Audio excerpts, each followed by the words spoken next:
Even when your team is losing just about as purposefully as they can, there is so much to enjoy about hoops in March. Damichael Cole and I are going to talk Grizzlies Celtics, Grizzlies Hornets, Grizzlies Hawks, and the NCAA tournament. March Madness, baby. It's on Locked On Grizzlies. Let's lock in.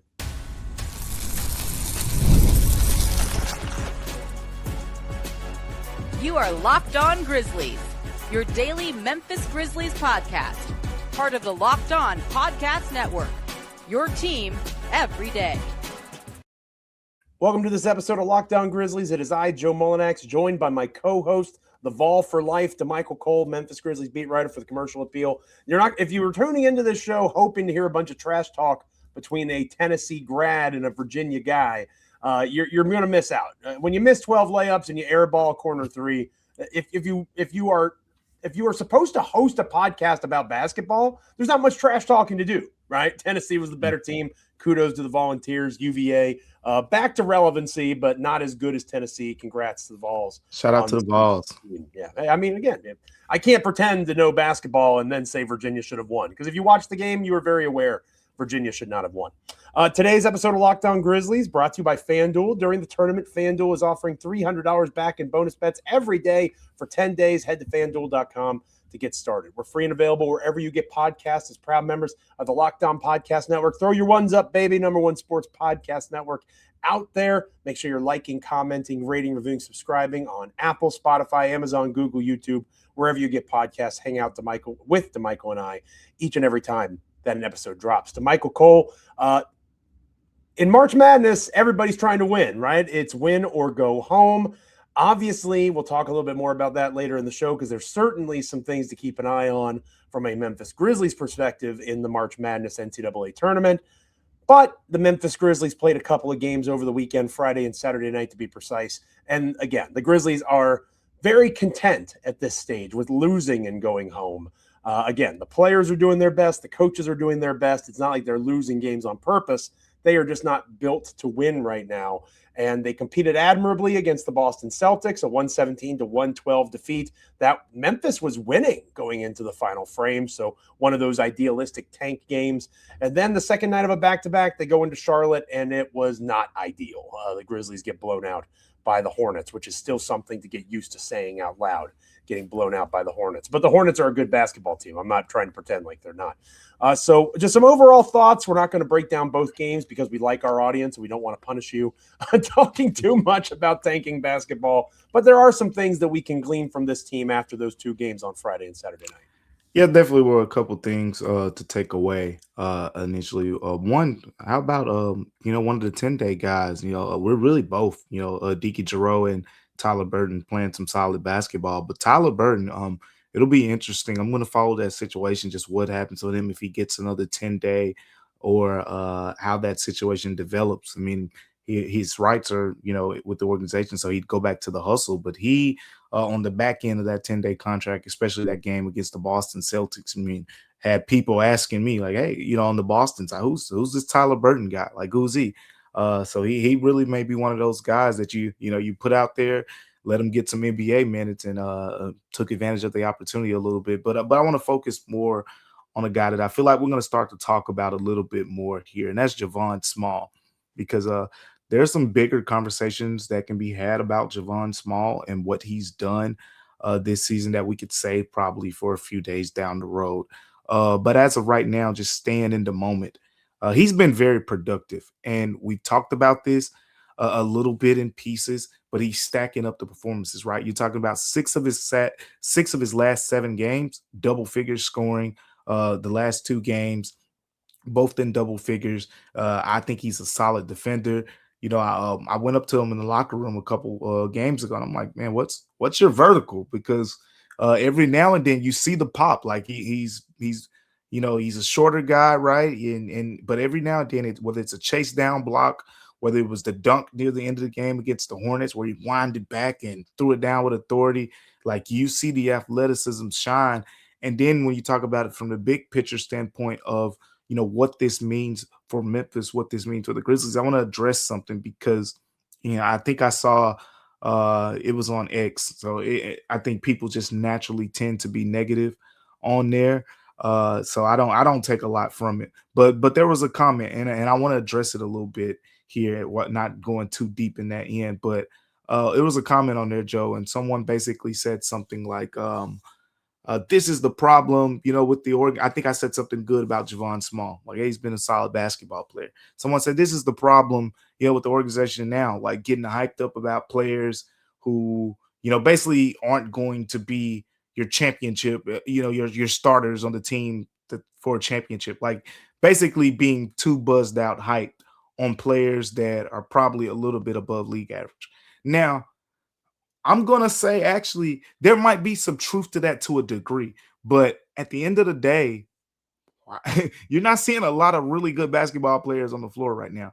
And so the ones who play good basketball, appreciate them, appreciate that. And you can say Javon Small is playing well and showing, that he is proving, to outplay his draft position as a second round pick, who many people didn't expect much of from this season, to a guy who looks like, hey, if he continues to play like this, he can be in an NBA rotation for sure. Efficient three-point shooting. We're talking over 40%. He pull up three-pointers, step back three-pointers. He said he's always been able to create his shot. He's a willing defender. He has some limitations there, but still very willing. He's going to get in your face. He has some athleticism. So I like a lot of that, what he has in this game. So, again, a couple losses, as you pointed out. Competitive loss against Boston Celtics, led that game going into the fourth quarter. And Derek White and Jaylen Brown happened. And then, of course, that high-powered Hornets offense just was too much for Memphis. But Javon Small, he's the one I'm probably going to keep my eye on the most the rest of this season, just how he continues to perform over the rest of the way, Joe. It's about context, right? And in fairness to you, context is extremely difficult on X. I've learned that over the last decade plus of being on that particular social media app. People that get frustrated because they see people hyping up a player like Javon Small. Nobody expects Javon Small to be the next starting point guard for the Memphis Grizzlies, assuming that the Ja Morant era is indeed over. Nobody's expecting Javon Small, at least I'm not, and I don't want to put words in your mouth. I'm not expecting him to be in the rotation. We're talking about somebody that can be an end of rotation type of player. We used to celebrate John Conchar here in Memphis on the Memphis Grizzlies, okay? And this is somebody in Javon Small who will make less money over the life of his contract than John Conchar does in a year. And I would argue that Javon Small, between being a playmaker, the defense that you mentioned, Conchar was a good defender, but so is Small. There is so much to his game when you compare the value of that contract. Even if you make him from a two-way player into a full roster deal, look at Cam Spencer's contract. Look at G.G. Jackson's. Look at these guys that they've converted from those two-way contracts, and they are extremely, Scottie Pippen Jr., extremely team-friendly. Small's going to be the next example of that. And that is where value is when you're trying to build a team down the road. Because you know what? You need depth in the National Basketball Association. If anything is true about life in the NBA in this era, you need to have depth. And the Grizzlies are establishing good team-friendly contract depth. And Small just looks to be the next example of that. So, no, I don't think he's going to supplant Acuff Jr. potentially or Ja Morant if he does return to the team. A major if, right? Like we talked about on our last episode. And by the way, multiple people complimented my analogy to the cohabitation of the apartment. Yeah, I thought that, you know what? It wasn't good. I'm going to pat myself on the back. Joe, you cooked. I did cook a little bit on that. I sure did. Nobody, again, I don't want to put words in your mouth. We're saying Javon Small looks like an NBA player. Yeah. Right. And the fact that he was taken in the second round, to your point, that continues to solidify this front office for all their flaws, and they most certainly have them. They are excellent at drafting. They're excellent at it. When you compare it to the rest of the NBA, that is not a subjective opinion. That is objective fact. They're one of the best drafting front offices of the last few years in the National Basketball Association. And wouldn't you know it, the Grizzlies have one of the best draft treasure troves in this upcoming draft. I think 3 of the first 31 or 32 picks as of now are going to be taken by the Memphis Grizzlies. So that, again, as of this moment, they could make a trade. The point that I'm trying to make is whether it's Javon Small, the flashes of a Walter Clayton Jr., I have a feeling that's somebody we'll talk more about in future episodes of Locked On Grizzlies, all the way down to somebody like a Tyler Burton. and the fact that they do have his rights, and he does go back to the Memphis hustle. He could play summer league for the Grizzlies. These are the things that you have to pay attention to when you are a small market team that is actively tanking and not trying to win. A, is this person a basketball player in the National Basketball Association on a team that's actually trying to win? B, if the answer is yes, how do we keep them in the organization? C, if the answer is no, you are providing them an opportunity to prove that they can do this at this level for somebody else, and the players like Adiki Jarreau are taking advantage of those opportunities. That's why you watch these games. There's not really any other reason to watch them, to be honest with you. I know Molly Morrison and others have written about how they're taking a break from the Grizzlies because the tanking is hard to do. You are trying to see, can this person be on this team when they're actually trying to win again? And if they can't, are they able to make the most of the opportunity that the Grizzlies are providing so that they can realize their NBA dreams elsewhere? That's literally the Memphis Grizzlies viewing experience right now. Take it or leave it.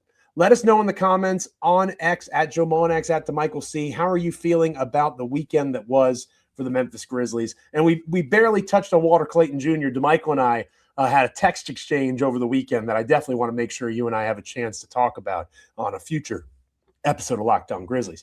When we come back here on the podcast, we're talking NCAA basketball tournament takes. I mentioned somebody's name a moment ago that is probably pretty high on a lot of Memphis Grizzlies fan boards at this stage of the game.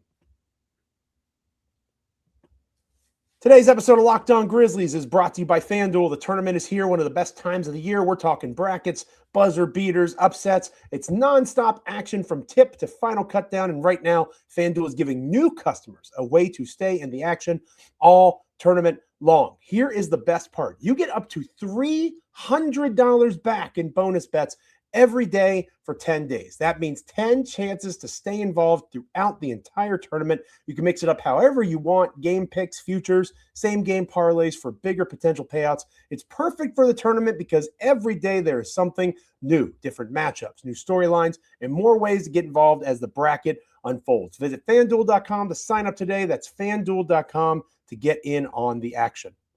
Today's episode of Locked On Grizzlies is also brought to you by 5-hour energy flavor draft with 18 different flavors to choose from, including new options like confetti craze, fruity rainbow, or cotton candy. There's something for everyone. The board is set. The flavors are ready. Bum, bum, bum, bum, bum. I've got my number one pick for the 5-hour energy flavor draft, and it is cotton candy, a delicious swirl of sugary clouds, a fruity twist, a hint of vanilla. Mwah, chef's kiss. It's the sweet side of tasty caffeine that makes you have that nostalgic carnival-style feel, a wonderful taste, pure sweetness from start to finish. You get that sweet tooth fix without any sugar guilt because, remember, we're talking 5-hour energy shots that give you a boost with zero sugar.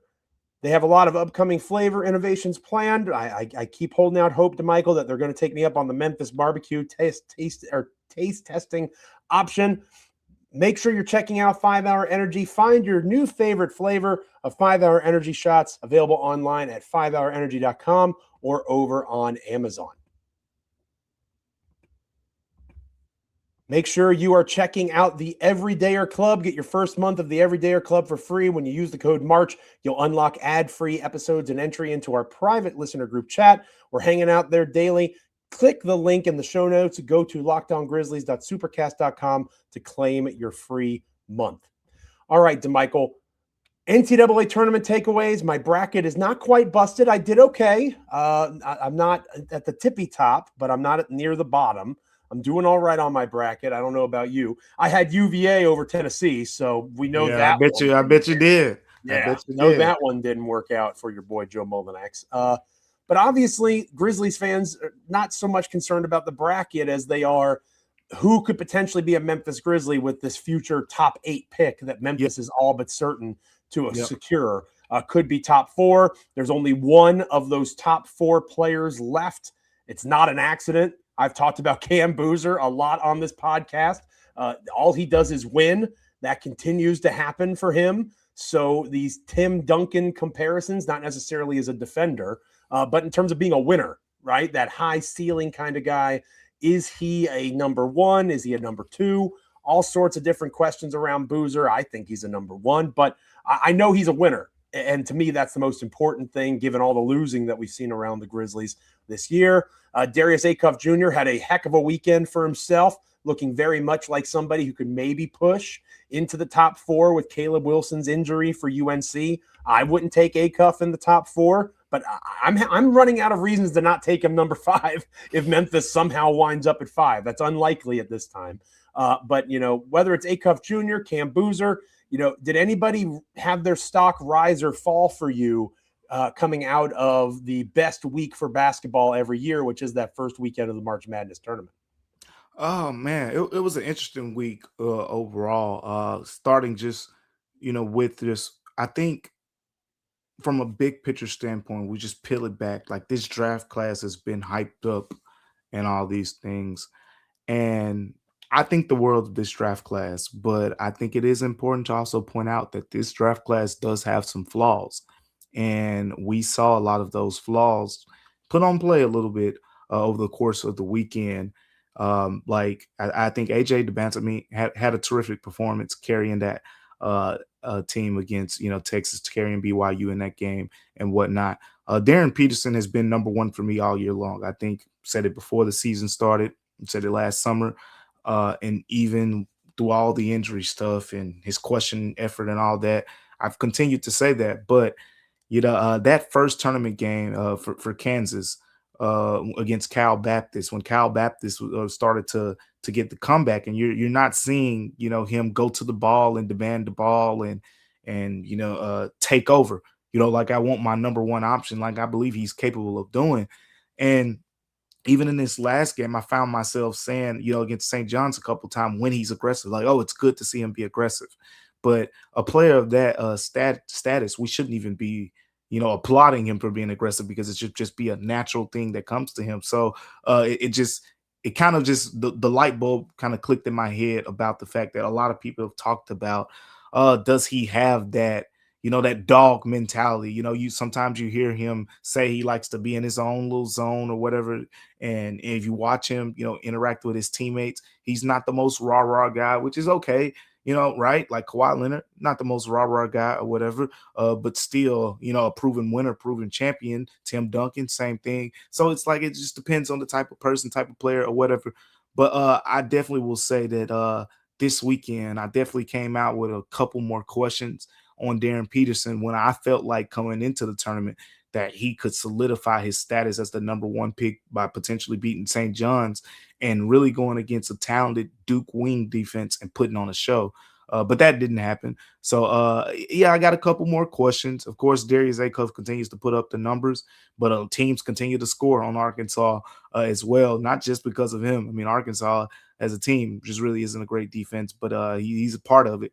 But with all that being said, now that I got that part of it out of the way, I love this draft class. Again, like I said, flawed in some ways, but I mean, to see AJ DeBanton go out scoring 35 points, right?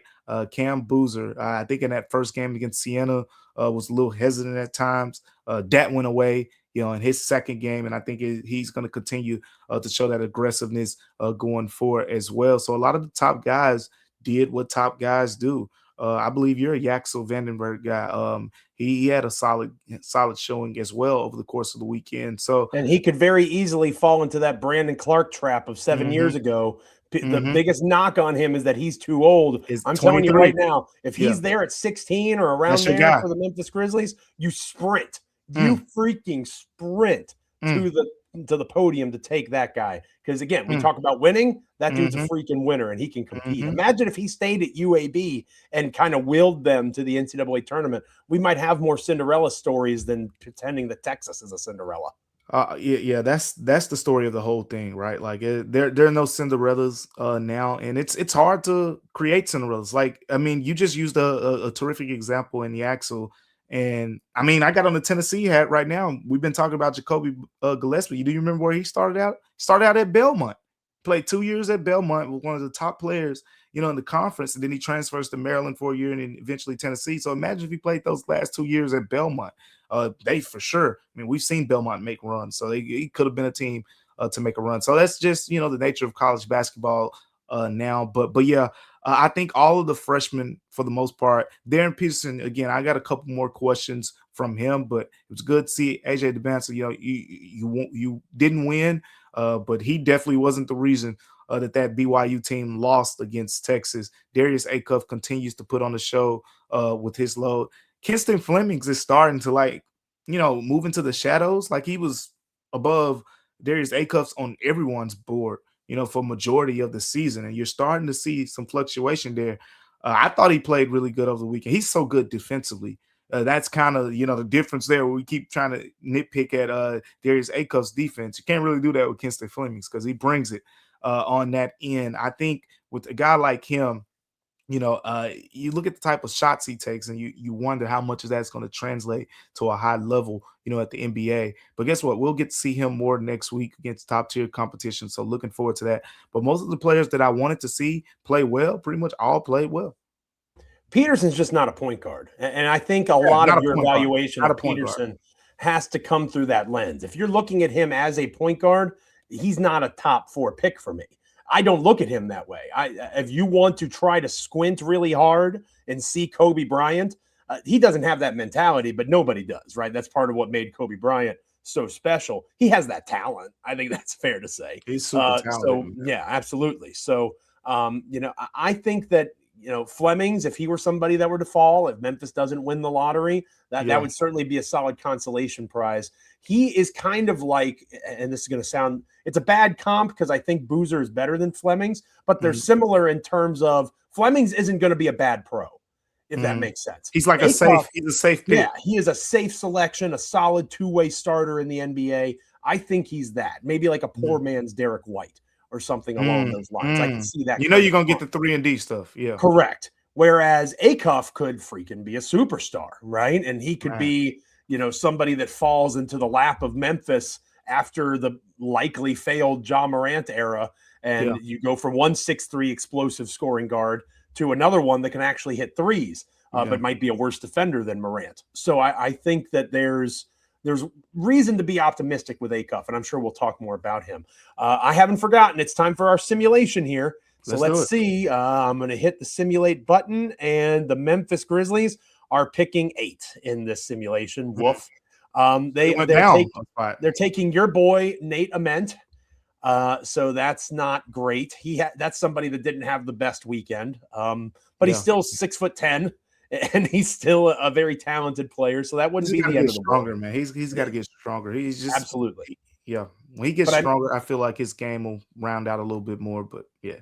I mentioned a moment ago that draft power ranking that Tankathon does, tankathon.com. I love them, as everybody knows. That is an everyday to Locked On Grizzlies. The current number 1 team in the draft power rankings is the Memphis Grizzlies. 3 teams in the top 31. That means that first overall pick in the second round currently belongs to the Memphis Grizzlies. That's an extremely valuable pick. I know you know that, partner. Essentially another first-round pick in a lot of ways. But the Grizzlies currently would be picking 7th. Before the lottery, 16th and 31st. So 3 in the top 31 of a loaded draft. This is what we're here for, right? We are here very much hoping that the Grizzlies are able to take advantage of this very impressive draft class. When we come back here on Locked On Grizzlies, closing out this episode of the show, previewing another game that Memphis should lose against the Atlanta Hawks. Stick around. This episode of Locked On Grizzlies is brought to you by Gametime. There is nothing like being in an NBA arena, the crowd, the energy, the moment. Getting tickets, though, that part hasn't always been so simple. That's why Gametime has become the go-to app for scoring tickets fast without the hassle. It puts the advantage back where it belongs, with the fans. And I got to be honest with you, Damichael, I used Gametime recently. My wife and I are going to a wedding this summer in St. Louis. We thought, we've never been to a St. Louis Cardinals game. That would be a lot of fun. So I used the Gametime app. I pulled it up, found a game with the St. Louis Cardinals, but you can do it with an NBA game too, of course. I had my tickets locked in minutes. You get all-in pricing up front. There's no surprise fees. And I also was able to see the view from the seat that we chose before buying and made the decision so easy. Everything is quick, intuitive, and stress-free from start to finish. Take the guesswork out of buying tickets, NBA tickets in particular, with Gametime. Download the Gametime app, create an account, and use the code LOCKEDON for $20 off your first purchase. That's code LOCKEDON for $20 off. Download the Gametime app today. And remember, it's gametime.co, not Gametime.com. Today's episode of Locked On Grizzlies also brought to you by Indeed. Workplace chaos, deadline stacking up, inbox overflowing, and the one position you have to fill still sits open when the pressure is on and you need the right hire. This is a job for sponsored jobs. Indeed, sponsored jobs helps you reach the people who actually fit what you're looking for: skills, experience, location. So you're not just hoping that the right candidate stumbles across your post. And here's a stat that says it all. In the minute that I have been talking to you, companies like yours have made 27 hires on Indeed, according to Indeed data worldwide. Spend less time searching and more time actually interviewing candidates who check all of your boxes. Use Indeed sponsored jobs, and listeners of this show will get a $75 sponsored job credit to help you get your job the premium status it deserves at Indeed.com/podcast. Just go to Indeed.com/podcast right now and support our show by saying you heard about Indeed on Locked On Grizzlies. Indeed.com/podcast. Terms and conditions apply. Need to hire? This is a job for Indeed sponsored jobs. Closing out this episode of Locked On Grizzlies, myself, Joe Mullinax, and my wonderful co-host, Memphis Grizzlies beat writer for the Commercial Appeal, Damichael Cole. Damichael, the next time that we have an episode, it will be Monday night. It will be post-Grizzlies Hawks. I will be with us, our everydayers, hanging out, talking about this game. What do you envision the main story being coming out of this contest? Because, again, we've already established often, time and time again, the Grizzlies are actively trying to lose. Cedric Howard remains out for personal reasons. Hope everything is okay with Ced. Obviously not our business when it says personal reasons or any reason really, but we hope Cedric Howard's doing all right. Taj Gibson, questionable with foot soreness. Cam Spencer, doubtful with lower back soreness. So you mentioned the guys that are fighting for their NBA lives. They're obviously going to continue to get a lot of minutes. Jalen Wells continues to be a tank commander. Same thing with Gigi Jackson. What are we going to be talking about coming out of this Grizzlies-Hawks game from a Hawks team that is currently in the lead in the Southeast Division, a Southeast Division that does not look as bad as it once was? You've got Orlando, you've got Miami, and Charlotte all in the conversation for the postseason in the East, only Washington being on the outside looking in. Atlanta's at the top of this thing right now. I know divisions don't matter as much anymore, but the Atlanta Hawks are playing some of the best basketball in the NBA. Definitely. Coming off an 11-game win streak, just got snapped. But Atlanta's been playing really good basketball of late, and they kind of figured this thing out, because they're leaning more into the defense. I mean, it makes sense when you got Nickeil Alexander-Walker and, his size at the point guard spot and, athleticism, long arms, all those things he brings to the table. CJ McCollum has actually been a good fit for this team. When they got him in the Trae Young trade, I think a lot of the talk was about the money and, him just being a throw in and possibly moving him at the deadline or moving on after this season. But he's been a really good fit for those guys. We'll see what happens with Jalen Johnson and whatnot. He's been a young all-star, this year. So that's he's an all-NBA player this year, yeah. Jalen Johnson. He's been very impressive. Definitely. With all these guys missing the 65-game limit, he's probably a lock. But yeah, I think from the Grizzlies side, again, this is going to be another really good test for guys like Javon Small and Gigi Jackson. Particularly Gigi Jackson. Again, I'm kind of focused in on him as he starts to play those defenses who are going to key in a little bit more on him by giving, the assignments to their top level defenders, the Dyson Daniels of the world. Go get Gigi Jackson in this game. And that's just not used to what we've seen in the past. So again, another good test for him, from a matchup standpoint. And then we also get to see a familiar face, Jock Landale, right? The Grizzlies don't have any centers anymore. One of their former centers will be on the floor playing for the opponent in the Atlanta Hawks. And Jock Landale's found a nice role over there. Everyone should know the story at this point about how he jumped in his truck, drove through Mississippi, through Alabama, all the way down to the ATL and had one of his best games of the season with the Hawks in his first game with the Hawks as well. So I think overall, though, again, just another opportunity. We're going to be watching these young Grizzlies players against a stout defense. What does Javon Small look like when they ramp up the pressure? He's going to have more size on him in this game. And then, of course, same thing for Gigi Jackson. Jock Landale is one of the better stories in the NBA this year. And I say that as someone now, if you're an everydayer to Locked On Grizzlies, you're probably pausing there for a moment and saying, Joe, you hated John Conchar a lot, but number 2 is probably Jock Landale this season. I want to give Jock Landale credit where it's due.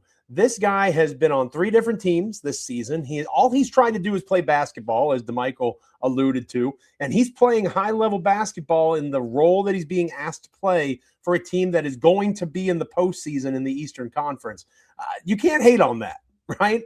I was frustrated with his role in Memphis. I wanted to see Zach Edey and not Jock Landale. All Landale has done is hoop from Memphis to Utah to Atlanta. It really is impressive. He deserves credit for that. So I do think he's one of the better stories in the NBA. I wish him well. I hope he goes off against the centerless Memphis Grizzlies, because that will mean Memphis will lose. And again, the goal for the tank should be just what happened in the Boston game.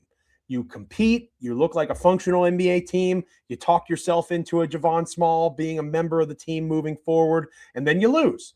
Because don't look now, but the Grizzlies have an outside shot. I think they're 3 or so games away from the Utah Jazz at number 5. It's going to be hard to catch the Jazz, but 6 is extremely realistic. I think they're within 2 games of the 6th spot. They're right there. They're right there. So they are right there. So this is one of those times where, if you remember correctly, last week, the Grizzlies pick up a big win over the Denver Nuggets. I told people to shut up and let us enjoy this. That they've lost the last 2 games since then, Damichael. Is that correct? That's right.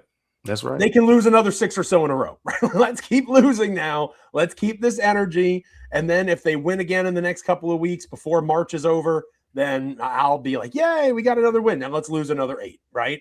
Let's see if we can get up to that 5 or 6 spot and really have the best chance possible to maximize this opportunity. Because again, the Grizzlies, as of this moment, per tankathon.com, have the best combination of draft capital in a draft class that everybody talks about how stacked it is. And this is a very good front office when it comes to drafting. You can hate how they trade. Again, Justice Winslow and Marcus Smart might agree with you. You can hate how they sign free agents, although Ty Jerome looks pretty awesome in the time that he plays. So there's things that you can nitpick about this front office, how they've handled the John Morant situation. You can nitpick that for sure. Something you can't nitpick, they're really freaking good at the NBA draft. And no franchise in the NBA has the better combination of 2026 draft picks right now than the Memphis Grizzlies. So how can you maximize that? That should continue to be the energy these last few weeks of the regular season. Thank you so much for being with us on this episode of Locked On Grizzlies. It is much appreciated. Again, the next time we're together, I'll be with you post Grizzlies Hawks, talking about that game and so much more. Make sure that you're hanging out with us. Make sure that you're liking, commenting, rating, reviewing, subscribing on Apple, Spotify, Amazon, Google, YouTube, wherever you get podcasts. Make sure you're following Damichael at Damichael C. Make sure you're following me at Joe Mullinax. Hang out with us. Make sure you find us on social media and never miss an episode. And if you already never miss an episode of Locked On Grizzlies, the Everydayer Club is built for you. Get Locked On Grizzlies ad-free, plus members-only Discord access and more. Head to lockedongrizzlies.supercast.com to join the club.